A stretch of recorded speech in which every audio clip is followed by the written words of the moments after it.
Hey everybody, it's Gypsy. So I had mentioned, I don't know if it was on a video or one of my blog posts, that I've joined this canning group, water bath canning group on Facebook. And oh, it's great. We do everything the old way, like our ancestors did.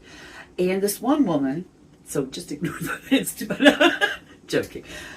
This one woman, she said she made broth, beef broth. And she simmered it for 48 hours, and she said it was fantastic. I said, you've simmered it 48 hours. It's going to be good. So I thought, well, the reason I only do simmer my broth for like 10 to 20 hours is because I get sick of it on the stove. And I thought, well, why don't I try doing it in my Instant Pot? I'm not going to pressure cook it. I want to use a slow cooker feature. So, anyways, I got 5 pounds of beef bones, soup bones, from this farm. I just love to get my soup bones from. They're wonderful. They have a good amount of meat on them and everything. So I'm going to make broth. I will be canning it. I don't know if I'm not going to can it in this video. I don't even know if I'm going to do a canning video because, like I said, too many people out there can't handle doing things the way our ancestors did. I'm a big believer in hanging on to ancestral knowledge and, well, getting it back if you've lost it for, I think, obvious reasons these days. So anyways, I'm going to do that. So right now I have my Instant Pot on saute. So I have very coarsely chopped up some onions, and my garlic, I just peeled it, took the skin off. I'm not putting in a whole bunch of vegetables here because this broth I'm saving for when I make my homemade soups or if I need some beef broth in a recipe. Okay, so, it'll be seasoned at that point. I am going to put a bay leaf in, probably a couple bay leaves and stuff like that, but I'm not doing my carrots and my celery and stuff like that like I normally would. Just my onions and my garlic. So I'm going to put this in here. Okay.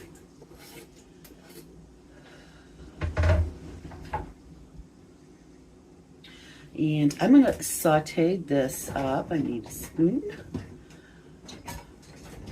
So, got... Oh, I did put, I don't know if I mentioned, I put some olive oil in here. So there's some olive oil on the bottom of my pot here. I am going, because I have 5 pounds of soup bones, I'm going to have to do this in, well, at least a couple batches. I have one soup bone in here that's so big. I mean, it's just huge.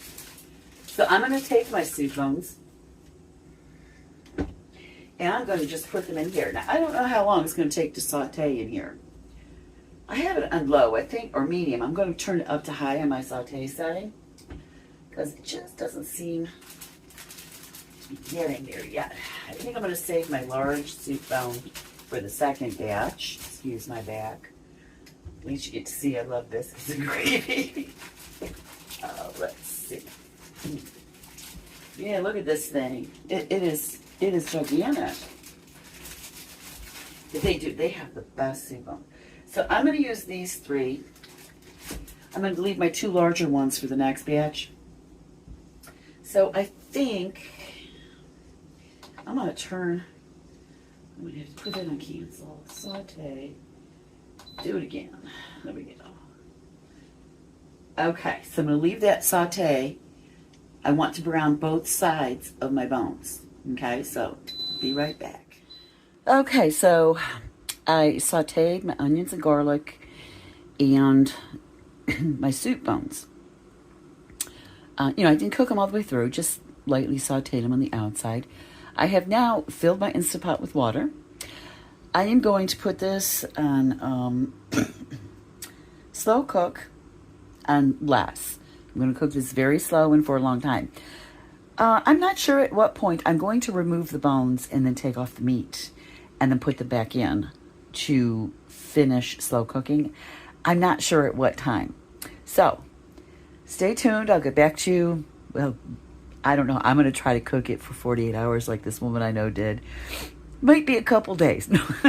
You won't know the difference. I'm being silly now. Okay. Okay, so I ended up keeping everything in my broth until the next morning. I have just removed the bones and the meat. So this is the meat that I got from the amount of bones I put in this batch. So I'm going to save this, to put in soups when I make soups with this broth. This is all the nice fat that came off the bones also. I'm going to, let's see, for today I have 5.5 more hours. I'm going to set my Instapot slow cooker for another 24 hours to give me a total of 48 simmering my broth on low. I'm going to put this fat back in because I believe it is the fat that brings in the flavor.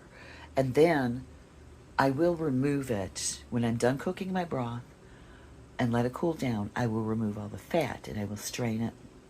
But yeah, I'm putting it back in for flavor. So I'll get with you when I get to the next point. Okay, everyone, so I simmered this batch for about 30 hours. I did not go to the whole, like 48. I did 30. Now, I let this cool down, and I have all this fat on the top. First, I'm going to take a not a slotted spoon, but a spoon. I don't have a slotted spoon at the moment. And I'm going to try to get as little liquid in there as possible, and I'm going to remove the fat. I might give it to my dog. He'll like this. Now, after I am done skimming off this fat on the top, I'm going to strain this. So I think the best thing to do is take a colander, put it over a large bowl, and then, I don't know, something like cheesecloth or anything you might have that you could put in the colander so that you could get your broth strained as much as possible. I'm going to strain it through there, and then I'm going to place it into my jars. And yeah, it's very simple. Oh, and I forgot to mention, when you're making broth, throw in a splash of apple cider vinegar. What that does is it draws out the flavor from the bones and also all the nutrients and things that are healthy for you. You can't taste it. You cannot taste the vinegar when you're eating the broth. Just put in the little splash and it helps with that. So the longer you simmer your broth, the better it tastes. If I had a little more patience, I would have done 48 hours, but I have another batch of this to make. So I am going to strain this, and I'm going to place it in my jars, and I'm going to show you what that looks like. Okay, so I strained my broth twice, and I think it came out really good. It smells delicious. I haven't tasted it, but I think it looks great. The aroma is wonderful. I do have a 6-quart Instant Pot, so it made 6 quarts exactly, and I used the slow cooker. I did not pressure cook my broth. I slow cooked it. So, thought I'd show you how I make mine. Everybody makes their broth different. So there's really no set way. It's just once you find a way that you like, you go with it. So I'm going to leave you with that. Blessed be, and make it a joyful one.